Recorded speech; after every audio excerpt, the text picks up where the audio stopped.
The first shipment of COVID-19 vaccines will arrive in the country this afternoon.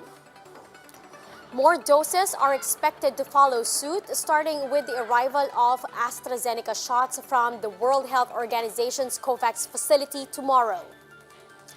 Experts are now hoping that the government could kick off its vaccination plan soon. This as the DOH reported yet another 4-month high tally of new cases yesterday. Now, for students hoping to return to physical classroom setup soon, President Rodrigo Duterte says, nope, not this school year. And yet, tourism is expected to reopen further with the government easing requirements for cross-border trips.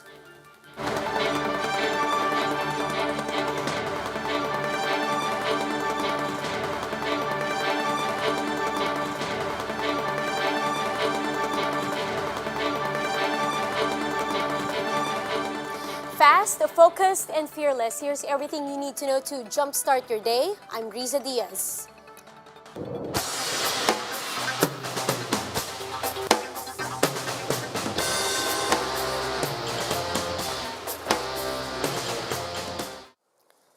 After several rounds of rescheduling and delays, the first batch of COVID-19 vaccines will finally be arriving in the country today. What are the preparations in receiving these China-donated doses and how will it be carried out? Let's find out in this report. Today is the day. The country is finally getting the first batch of COVID shots. Presidential spokesperson Harry Roque says 600,000 Sinovac shots are expected to arrive later today at 5 p.m. at the Villamor Air Base in Pasay City, where President Duterte and other cabinet members will personally welcome China's donated jabs. Meanwhile, MMDA Chair Benhur Abalos says all is ready for the doses transport. He says there are 6 40-foot containers to carry the vaccines, with the Highway Patrol Group, MMDA, and the police force as envoys. Sa mga certain key areas, andyan po ang mga ground personnel namin at hindi lamang yun, nakahanda rin po ang mga towing at emergency vehicles kung kasakali. No? Kasado na po ito, handang-handa po ang mga kapulisyahan at ang MMDA po. Marikina Mayor Marcy Chodoro clarifies, Marikina LGU is not part of the said transport group. But he says vaccines are expected to arrive at the Marikina storage facility 40 minutes after it arrives in the country. What Marikina will simply provide, first is logistical support, and second, traffic management. And thirdly, security in the storage facility. However, as all of this is happening, health workers are protesting against Sinovac's reported 50.4% efficacy rate, demanding only the best vaccine. In a statement, PGH doctors said the proposal to use Sinovac has been met with 95% disapproval from their community. The association is now urging for consideration before implementing the Sinovac vaccine drive among health workers. Data show the Chinese vaccine is less effective on health workers, with its 50% efficacy based on Brazilian trials. Still, top health officials back its use for medical frontliners, particularly those not dealing with patients directly. You see the healthcare workers taking the vaccine. That is something that cues our people na okay to, because I don't trust politicians. I don't trust whoever, influencers.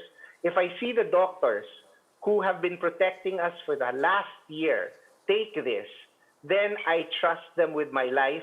I trust that they are doing the right thing. DOH Technical Advisory Group member Dr. Edsel Salvania said health professionals can still refuse being vaccinated with Sinovac and opt for other brands. If you don't want it, you don't lose your place in line. If Pfizer arrives, if Astra arrives, then you are still in front to get it. More medical groups are slamming the government over supposed double standards with the government's vaccine priority list. In a joint statement, the Philippine Society of Pathologists and the Philippine Association of Medical Technologists said Sinovac shots should also be given to other healthcare workers like pathologists and medical technologists. The two groups described their roles as very crucial in the hospital setting. The Philippines will also be receiving its second batch of COVID-19 vaccines tomorrow. Palace spokesman Harry Roque confirmed that more than 500,000 doses of AstraZeneca vaccines will be shipped to the country on March 1. This is part of the first round of allocated doses from the COVAX facility, from which the country is entitled to 44 million COVID-19 vaccine doses. The shots are said to arrive around noon tomorrow. AstraZeneca is among the 3 manufacturers that have secured emergency use approval from the FDA. Now, a research group has warned of the recent spike of COVID-19 cases in the country. In an interview here on One News, Professor Guido David of the Octa Research Group said that the rate of increase has been concerning, especially in the metro. There might be a formal definition used by the Department of Health for a surge, but this is definitely a concerning increase. If we don't call it a surge, it is at the minimum a very concerning rise in new cases in Metro Manila. David also raised concerns regarding the IATF's approval of uniform travel protocols. He noted that some of the areas in the country with low COVID-19 cases could see a surge due to the influx of tourists. Even if the surge is not happening in Metro Manila and Cebu, we'd still be concerned, but now we are more concerned because the surge is happening, and this could have consequences on areas where the number of cases is low right now. Now, this concerning spike in new COVID-19 cases continued for the 3rd day in a row, as almost 3,000 new cases of COVID-19 were logged yesterday. The Health Department says 2,921 new cases were recorded yesterday. That broke Friday's 4-month high infections of 2,600. Meanwhile, the DOH also reported 42 new deaths and 293 new recoveries yesterday. In total, the country has logged 574,000 COVID-19 cases, of which about 37,000 are active cases. But despite these recent surges in new infections, the IATF approved looser and more uniform travel protocols for all local government units this morning. Presidential spokesperson Harry Roque says travelers will no longer be required to undergo COVID-19 testing. This unless the LGU of their destination will require RT-PCR test before they can travel. Roque adds that travel authorities and health certificates are no longer required. Instead, the S-Pass travel system of the DOST will become the one-stop shop application for all travelers. StaySafe.ph will meanwhile be the primary contact tracing system. Meanwhile, all buses in Metro Manila bound for provinces will be required to use the integrated terminal exchange as the central hub for transportation. Now, several agencies and LGUs will be tasked to oversee the implementation of these protocols. We'll be back with more stories after the break. Keep it here on One News.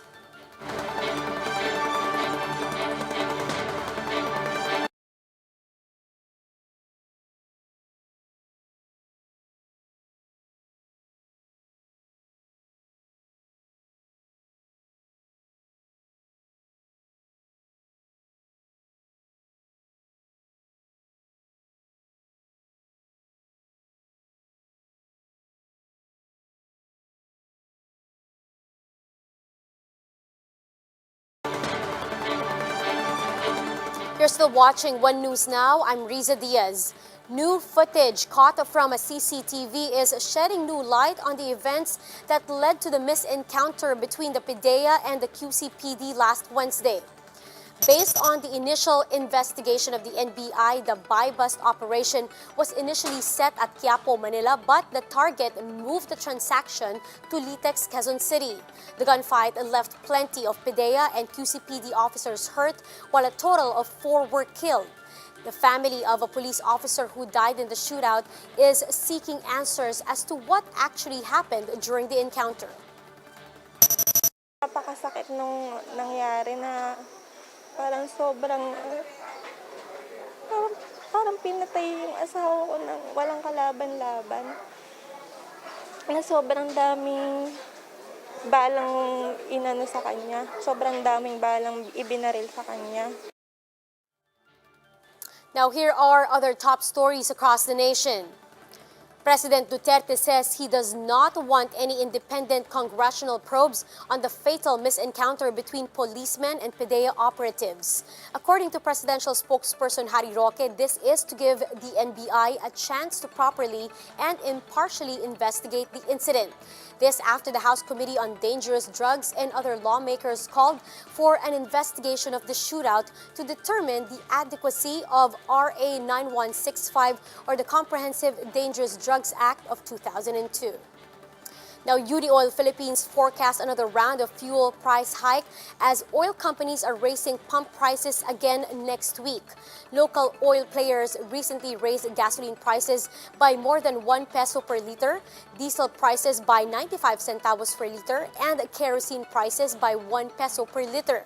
Now, these price movements resulted to a year-to-date adjustments to stand at a net increase of more than 5 pesos per liter for gasoline and over 4 pesos per liter for diesel and kerosene. And President Duterte remains firm in asserting that face-to-face classes will not resume this school year. A senator close to the president says the latter is concerned about students' safety and the pandemic, especially since the government has yet to roll out its vaccination programs. But he adds the president may open face-to-face classes next year. For now, the president asked those pushing for in-person classes to, quote, focus on vaccination plans. Now, despite this, a lawmaker is still pushing for a limited pilot testing of face-to-face classes. In an interview here on One News, House Committee on Education Chairman Roman Romulo said that DepEd should present clear plans for possible face-to-face classes in order to gain President Duterte's approval. Maybe it's the way it's being communicated to the president.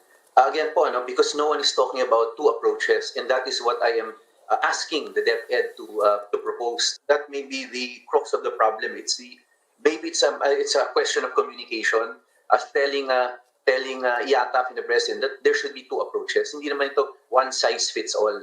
Hindi naman natin sinasabi na sa buong Pilipinas mag-pilot tayo.